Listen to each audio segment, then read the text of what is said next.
오늘 말씀 제목은 폭풍 속의 하나님입니다. 오늘 말씀 같이 읽어보도록 하겠습니다. 하나, 둘, 셋.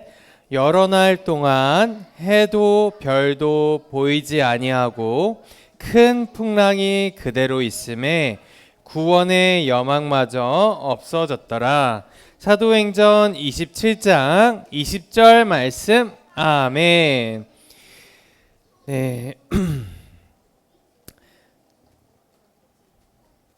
네, 우리 친구들, 사도 바울은 예루살렘에 있을 때 복음을 전하다가 나쁜 사람이라는 모함을 받았습니다. 그래서 붙잡히게 되었어요. 그때 하나님께서 사도 바울에게 말씀하셨습니다. 너가 예루살렘에서 복음을 용기 있게 전한 것처럼 로마에 가서도 복음을 전하거라. 이렇게 말씀하셨어요. 그리고 사도 바울은 이제 재판을 받기 위해서 로마로 가게 되었습니다. 근데 우리 친구들, 예루살렘에서 이제 로마로 가려면 배를 타고 가야 됐습니다. 그래서 사도 바울은 다른 죄수들과 함께 이렇게 배를 탔어요.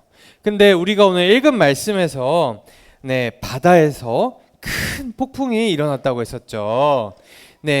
폭풍이 일어나면 어떻게 되나요, 우리 친구들? 바람이 이렇게 엄청 세게 불고요. 그리고 하늘에 구름이 가득해요. 하늘에 구름이 가득하면 낮에 보이던 해도 보이지 않고요.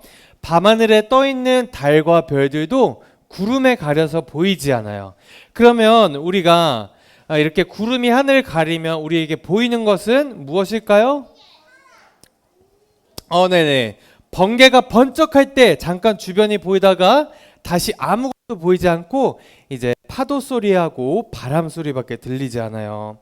근데 이게 잠깐 몇 시간 그런 게 아니라 몇 날 며칠에 계속 이랬던 거예요. 그래서 사람들이 배에 있는 짐도 다 버리고요. 그리고 자기들이 먹을 거 빼고는 음식도 다 바다에 던져버렸어요. 배를 최대한 가볍게 하기 위해서 그렇게 했어요. 그리고 사람들이 하나둘씩 이제 희망을 버리기 시작했습니다. 그래서 내가 여기서 죽을 수도 있겠다라는 그런 생각을 하기 시작했어요. 근데 그때 사도 바울이 이렇게 외쳤습니다. 여러분, 힘을 내세요. 어젯밤에 제 꿈에 하나님께서 우리가 모두 안전할 것이라고 말씀하셨습니다. 이렇게 사도 바울이 이 용기를 사람들에게 주었습니다. 우리 친구들, 정말 이 사람들이 사도 바울의 고백처럼 안전했을까요? 그 뒤에 말씀을 살펴보면 배는 망가지지만 사람들은 모두 안전했다라고 나와요. 근데 우리 친구들, 이렇게 사도 바울은 복음을 전하러 로마에 가고 있잖아요. 하나님의 일을 하러 가는데 하나님께서 힘든 일이 일어나지 않도록 그렇게 지켜주셔야 되는 거 아닌가요? 때로는 우리도 살다 보면 이런 폭풍과도 같은 어려움을 겪을 때가 있어요. 하나님께서 우리를 위해서 허락하시는 어려움들인데요. 하나님께서 우리에게 어려운 일을 허락하시는 건 바로 우리의 까만 마음에서 돌이키게 하기 위해서죠. 슬라이드 하나만 넘겨주시겠어요? 모든 사람은 아담에게 물려받은 이 까만 마음이 있습니다. 바로 죄를 짓고 싶어하는 마음이에요. 하나님의 뜻대로 하는 것이 아니라 내 욕심대로 마음대로 하고 싶은 그런 마음이죠. 근데 우리 친구들, 이 까만 마음을 우리 친구들이 가만히 내버려 두면 어떻게 될까요? 가만히 내버려 두면 이렇게 돼요. 우리 마음속에 이 까만 마음이 점점 커져서 막 날뛰어요. 그래서 동생이나 친구를 괴롭히는 것도 나중에는 괜찮다고 생각하게 되고요. 교회에 가지 않고 놀러 가는 것도 자꾸 하다 보면 나중에 이것도 당연하다고 생각하게 돼요. 그리고 내가 아끼는 장난감, 내가 가장 재밌어 하는 게 하나님이 계셔야 하는 내 마음의 중심에 그런 것들이 하나님을 밀어내고 그 자리에 이제 그런 것들이 이제 마음의 중심에 있게 되는 거예요. 그러면 이런 친구들은 하나님의 뜻대로 살지 않은 대가를 치르게 됩니다. 바로 무엇으로 치르게 되죠?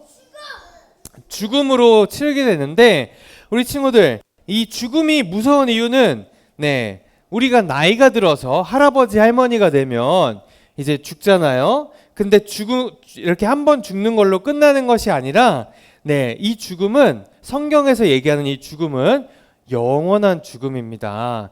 그래서 우리가 지옥에 가서 영원토록 하나님과 분리되어서 하나님 없는 곳에서 영원토록 살아가는 거예요. 그게 가장 큰 형벌이죠. 그래서 하나님은 우리 잘못 때문에 일어나는 어려운 일을 가끔 허락하세요. 왜요? 우리가 항상 재밌는 것, 즐거운 것에만 빠져서 하나님을 잊을까봐 우리를 옳은 방향으로 인도하기 위해서 잠깐 어려운 일을 이렇게 우리에게 주시는 거예요. 그렇게 우리에게 어려운 일이 생길 때 우리는 말씀과 기도를 더 가까이 하면서 예수님이 얼마나 우리를 사랑하시는지 기억해야 하죠. 전도사님이 아까 이렇게 폭풍 이야기를 했습니다. 사실 우리가 겪는 어려움에 견줄 수 없이 훨씬 더 큰 어려움을 우리 대신 겪으신 분이 계세요. 그리고 우리가 겪는 폭풍이 이렇게 잔잔한 것도 다 이분 때문이래요. 왜냐하면 바로 예수님께서 우리가 그동안 잘못한 그 많은 것들, 그리고 또 우리가 앞으로도 잘못한 것들, 그 모든 잘못에 대한 죄값을 예수님께서 자신의 목숨으로 대신 그 죄값을 치러주셨대요. 그래서 우리가 겪어야 하는 가장 큰 아픔, 그리고 가장 큰 어려움을 예수님이 대신 가져가셨대요. 그래서 하나님이신 예수님이 그 피를 흘려서 우리를 깨끗하게 이렇게 씻어주셨기 때문에 우리가 구원받은 거죠. 그래서 우리 유치부 친구들 마음속에 이렇게 까만 마음 죄를 가만히 내버려 두면 돼요? 아니면 안 돼요? 안 되겠죠. 우리 마음의 중심에 예수님이 아니라 장난감이나 아니면 우리가 재밌어 하는 게 마음 중심에 자리 잡도록 놔두면 돼요? 안 돼요? 안 돼요. 우리가 가만히 내버려 두면 그것들은 우리 마음속에서 더 커지고 커져서 나중에는 예수님을 이렇게 완전히 이렇게 밀어내버리게 되기 때문이에요. 그래서 우리는 우리를 사랑하셔서 우리가 받아야 될 그런 모든 죄와 벌을 대신 감당하신 우리 예수님을 기억해야 돼요. 그리고 우리가 말씀과 기도를 가까이 하기 위해 우리가 노력을 해야 돼요. 우리는 노력을 안 하면 우리 마음속에 있는 그런 장난감들, 우리가 재밌어하는 것, 그런 것을 자연스럽게 따라가게 돼 있어요. 그래서 우리는 말씀과 기도를 가까이 하기 위해서 노력을 해야 됩니다.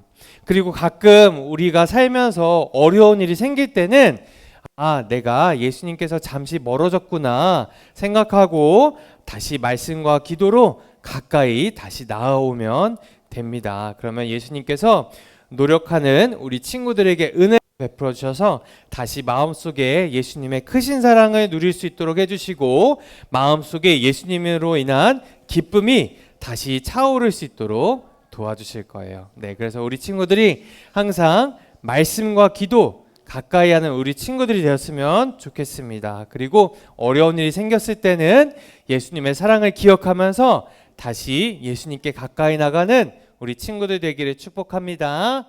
그럼 이 시간에 전도사님과 같이 기도할게요.